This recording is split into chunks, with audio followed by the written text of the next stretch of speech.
நல்லா இருக்கே. அடடா, ஆஹா, ஓஹோ, அடடடடடா அப்படிங்கிற மாதிரி இருக்குல்ல. செம்ம.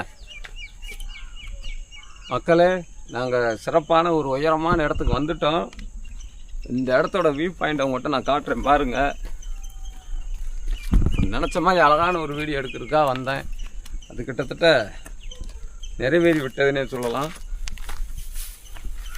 பசங்களாம் நமக்கு ஒத்துழைப்பு கொடுத்து உயரமான இடத்துக்கு வந்துக்கிட்டே இருக்காங்க.